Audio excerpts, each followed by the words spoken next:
Today, an act of political violence shakes the US. The attempted assassination of Donald Trump has upended the presidential race just as Republicans gather in Milwaukee for the Republican National Convention. On today's Reuters World News, what we know about the attack, the shooter, and what it means for the race. It's July 15th. I'm David Spencer in London.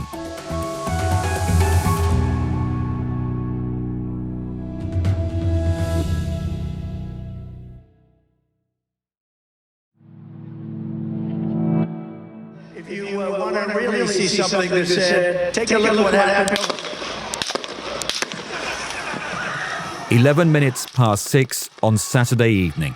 Donald Trump is speaking at a rally in Butler, Pennsylvania, when shots are fired.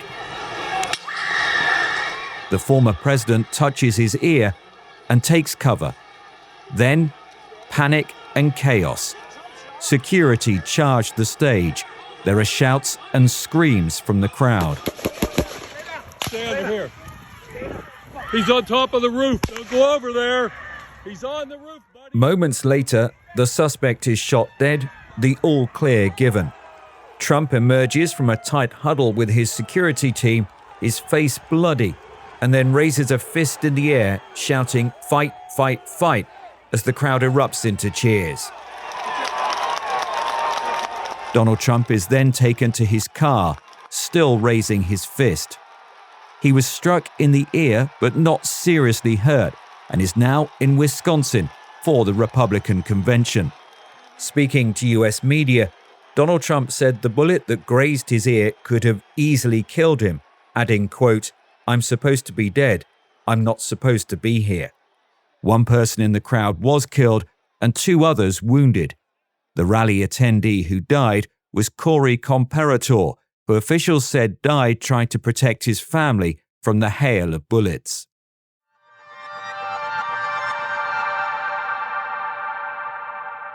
In a moment, what we know about the shooter and Joe Biden's message to America following the attempted assassination. Thank you for talking. But first, our US producer Jonah Green caught up with political reporter James Oliphant on Sunday as he was heading to Milwaukee to discuss how this impacts the election campaign.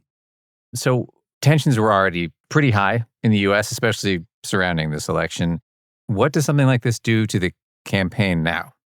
I don't think we really know how this is going to affect the presidential race for a number of reasons. Initially, we saw a lot of Republican allies of Trump sort of jump to conclusions and make some outrageous accusations at Democrats and Biden and suggesting that they were somehow behind this. We have seen more of a cry for calm from people like Speaker of the House Mike Johnson, some people within the Trump campaign.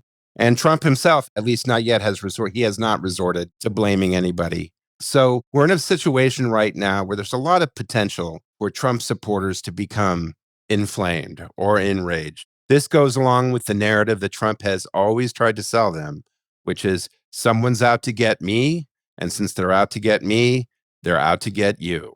What does it mean for voters? I really don't know. And I've been thinking a lot about this.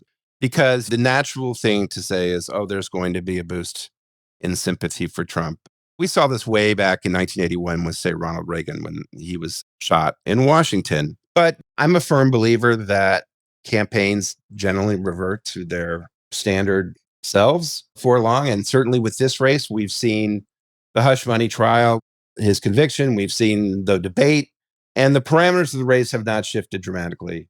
And I still, even as incredible and frightening as Saturday was, it's hard to see a gigantic movement in this electorate. And just to go back to the initial response, some lawmakers, Republican lawmakers, initially said that Democrats' rhetoric was to blame. So at this point, that's not the party line.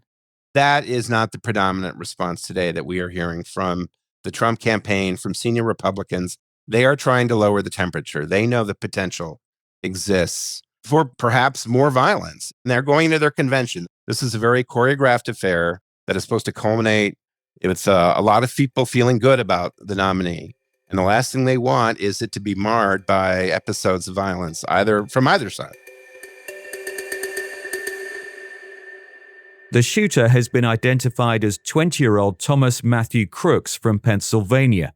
Little is known about him, but he worked as a nursing home aide.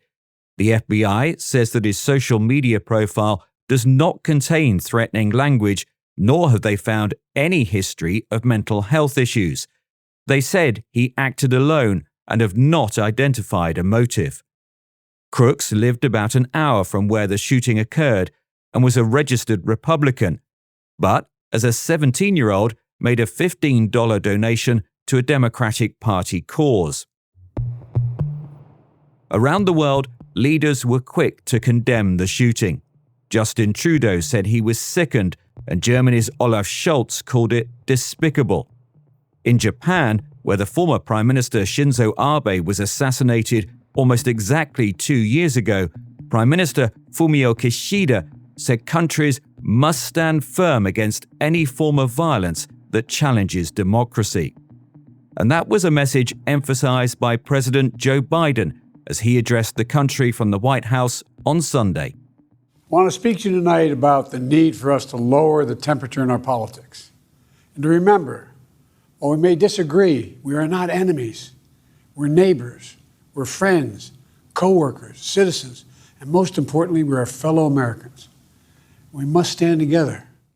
This was only the third time since taking office that Joe Biden has used the formal setting of the Oval Office to make a statement to Americans.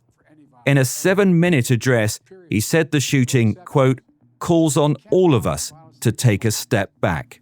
You know, the political record in this country has gotten very heated. It's time to cool it down. We all have a responsibility to do that. Yes, we have deeply felt strong disagreements. The stakes in this election are enormously high. Disagreement is inevitable in American democracy. It's part of human nature. But politics must never be a literal battlefield, or God forbid, a killing field. The Biden campaign had been seeking to reset its message, depicting Donald Trump as a danger to democracy for his persistent false claims about election fraud. But on Saturday, it suspended its political advertising. James Oliphant explains how this affects the Democrats' campaigning. One interesting side effect of this is that we've been spending a few weeks focused on President Biden and his fitness for the job. Mm-hmm. And now that has become secondary. And it'll be interesting to see if Democrats now stand down, some of the ones that have called on Biden to step aside, if they now just say, we don't need this sort of conflict and tension right now. Yeah. And they may back down. But this does complicate Democrats' ability to campaign against Trump, at least right now. Yes, this does complicate what Democrats are trying to do. But at the same time, this is the week of the Republican convention. Typically, Democrats are off stage this week anyway. Yeah. And this is the Republican show. At least traditionally, the parties used to let the other one have their week. We may see increased ratings. I think people may want to see Trump, see how he responds to this. Looking at how the attempted assassination is driving markets, traders have been buying the US dollar and Bitcoin and selling longer-term US treasuries. These are the so-called Trump victory trades. Futures for 10-year treasuries slipped, pointing to higher yields. The prospect of a Trump win pushes them higher, in part because of an assumption his economic policies would add to inflation and debt.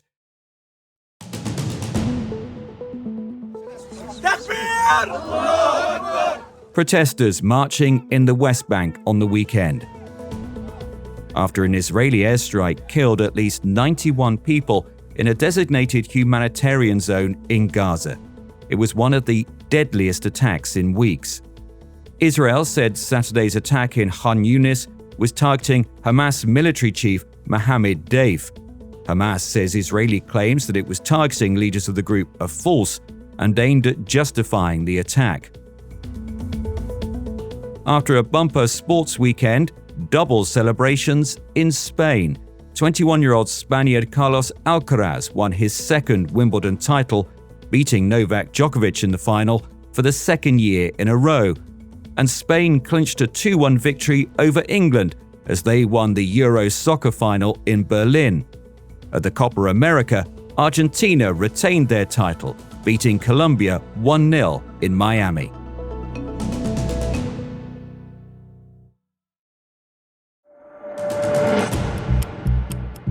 For the very latest on the shooting and developments in the presidential race as they happen, keep an eye on the Reuters app or Reuters.com. And to make sure you never miss an episode of Reuters World News, subscribe on your favorite podcast player. We'll be back tomorrow with our daily headline show.